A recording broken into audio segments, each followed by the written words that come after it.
യുഎഇയിൽ ജോലി ചെയ്യുന്ന മലയാളി പ്രവാസികൾ നിർബന്ധമായും അറിഞ്ഞിരിക്കേണ്ട ഒരു പ്രധാന തൊഴിൽ നിയമത്തെക്കുറിച്ചാണ് ഇന്ന് സംസാരിക്കുന്നത്. ഒരു കമ്പനിയിൽ ജോലി ചെയ്യുമ്പോൾ തൊഴിലുടമയിൽ നിന്ന് ഗുരുതരമായ ഉപദ്രവമോ ആക്രമണമോ നേരിടേണ്ടി വന്നാൽ എന്ത് ചെയ്യും? തൊഴിൽ കരാറിൽ പറഞ്ഞ കാര്യങ്ങൾ കമ്പനി പാലിക്കുന്നില്ലെങ്കിൽ എന്ത് ചെയ്യും? ജോലിസ്ഥലത്ത് ജീവനും ആരോഗ്യത്തിനും ഗുരുതരമായ അപകട സാധ്യതയുണ്ടെങ്കിൽ എന്ത് ചെയ്യും? ഇത്തരം സാഹചര്യങ്ങളിൽ 30 മുതൽ 90 ദിവസം വരെയുള്ള അറിയിപ്പ് കാലയളവ് പൂർത്തിയാക്കാതെ തന്നെ ജോലി ഉപേക്ഷിക്കാൻ കഴിയുമോ? ഉത്തരം ചില പ്രത്യേക സാഹചര്യങ്ങളിൽ അതെ എന്ന് തന്നെയാണ്. യുഎഇ തൊഴിൽ നിയമത്തിലെ ആർട്ടിക്കിൾ 45 ഇതിന് ചില പ്രത്യേക സാഹചര്യങ്ങളിൽ ജീവനക്കാർക്ക് അവകാശങ്ങൾ നൽകുന്നുണ്ട്.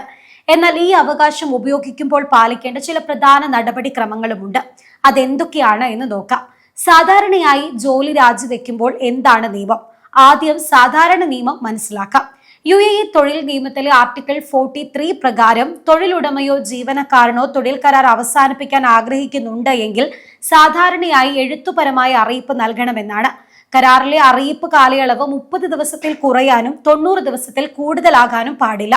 അറിയിപ്പ് കാലയളവിൽ തൊഴിൽ കരാർ തുടരുകയും ജീവനക്കാരന് ശമ്പളം ലഭിക്കുകയും ചെയ്യും.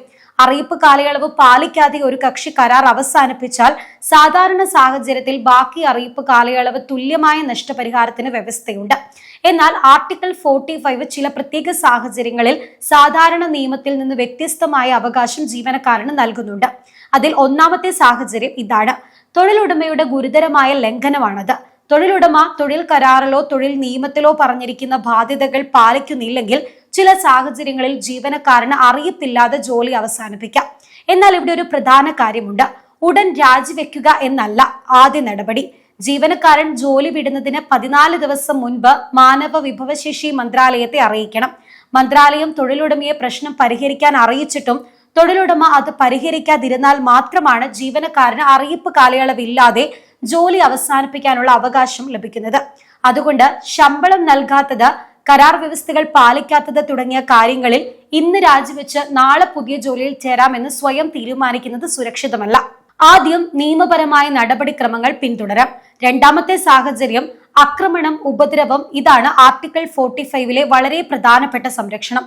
തൊഴിലുടമയോ അവരുടെ നിയമപരമായ പ്രതിനിധിയോ ജീവനക്കാരനെ ആക്രമിക്കുകയോ ഹിംസയ്ക്ക് വിധേയമാക്കുകയോ ജോലിസ്ഥലത്ത് ഉപദ്രവിക്കുകയോ ചെയ്തതായി തെളിയിക്കുന്ന സാഹചര്യമുണ്ടെങ്കിൽ ജീവനക്കാരന് അറിയിപ്പ് കാലയളവ് കൂടാതെ ജോലി അവസാനിപ്പിക്കാനുള്ള അവകാശമുണ്ട്. എന്നാൽ ഇതിലും ഒരു പ്രധാന നിബന്ധനയുണ്ട്. സംഭവത്തെക്കുറിച്ച് പ്രധാന അധികാരികളെയും മാനവ വിഭവശേഷി മന്ത്രാലയത്തെയും 5 ദിവസത്തിനുള്ളിൽ അറിയിക്കണം. ഈ 5 ദിവസത്തെ കണക്കാക്കുന്നത് ജീവനക്കാരന് പരാതി നൽകാൻ കഴിഞ്ഞ തീയതി മുതലാണ്. അതുകൊണ്ട് ഇത്തരം ഒരു ഗുരുതര സംഭവം ഉണ്ടായാൽ വെറുതെ ജോലി ഉപേക്ഷിച്ചു പോകാതെ സംഭവം ഔദ്യോഗികമായി റിപ്പോർട്ട് ചെയ്യുന്നത് വളരെ പ്രധാനമാണ്.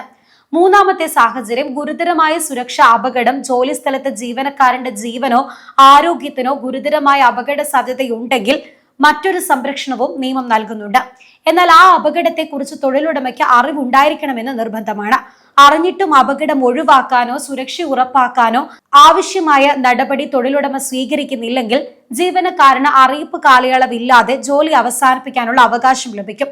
അതിനാൽ ജോലി സ്ഥലത്ത് സുരക്ഷാ പ്രശ്നമുണ്ടെങ്കിൽ അതിനെക്കുറിച്ച് തൊഴിലുടമയെ അറിയിച്ചതിന്റെ തെളിവുകൾ സൂക്ഷിക്കുന്നത് വളരെ പ്രധാനമാണ്.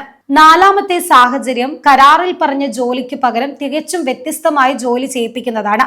നിങ്ങൾ ഒപ്പുവെച്ച കരാറിൽ ഒരു പ്രത്യേക ജോലി വ്യക്തമാക്കിയിട്ടുണ്ടാകും. എന്നാൽ പിന്നീട് നിങ്ങളുടെ എഴുത്തുപരമായ സമ്മതമില്ലാതെ അതിൽ നിന്ന് അടിസ്ഥാനപരമായി വ്യത്യസ്തമായ ജോലി ചെയ്യാൻ കമ്പനി നിർബന്ധിക്കുന്നു. അത്തരം സാഹചര്യത്തിലും ആർട്ടിക്കിൾ 45 പ്രകാരം അറിയിപ്പില്ലാതെ ജോലി അവസാനിപ്പിക്കാൻ നിങ്ങൾക്ക് അവകാശമുണ്ട്.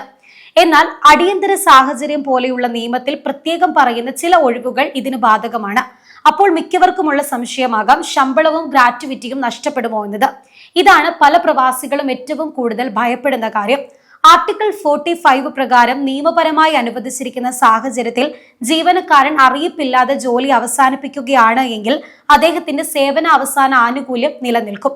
അതായത് നിയമപരമായി ആർട്ടിക്കിൾ 45 വ്യവസ്ഥകൾ പാലിച്ചാണ് ജോലി അവസാനിപ്പിച്ചത് എങ്കിൽ വെറും അറിയിപ്പ് കാലയളവ് പൂർത്തിയാക്കിയില്ല എന്ന കാരണത്താൽ നിങ്ങളുടെ സേവന അവസാന ആനുകൂല്യങ്ങൾ സ്വാഭാവികമായി നഷ്ടപ്പെടുന്ന സാഹചര്യം ഉണ്ടാകില്ല.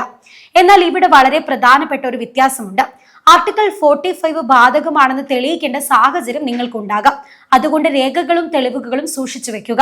തൊഴിലുടമയിൽ നിന്ന് ഉപദ്രവമോ ഭീഷണിയോ നേരിട്ടാൽ സന്ദേശങ്ങൾ, ഇമെയിലുകൾ, നിയമപരമായി ലഭിച്ചിട്ടുള്ള മറ്റ് രേഖകൾ, സംഭവവുമായി ബന്ധപ്പെട്ട ഔദ്യോഗിക പരാതികൾ, സാക്ഷികളുടെ വിവരങ്ങൾ, സുരക്ഷ, ക്യാമറ ദൃശ്യങ്ങൾ ലഭ്യമാണെങ്കിൽ അവ സംബന്ധിച്ച വിവരങ്ങൾ, തൊഴിൽ കരാർ, ശമ്പള രേഖകൾ എന്നിവ സൂക്ഷിക്കുന്നത് സഹായകരമായേക്കാം. അതേസമയം നിയമം അറിയാമെന്ന പേരിൽ നടപടിക്രമങ്ങൾ ഒഴിവാക്കുകയും ചെയ്യരുത്. നിങ്ങളുടെ അവകാശങ്ങൾ സംരക്ഷിക്കാനുള്ള ഏറ്റവും സുരക്ഷിതമായ മാർഗം തെളിവുകൾ സൂക്ഷിക്കുക, സമയപരിധിക്കുള്ളിൽ പരാതി നൽകുക, നിയമപരമായി നടപടിക്രമം പിന്തുടരുക എന്നതാണ്.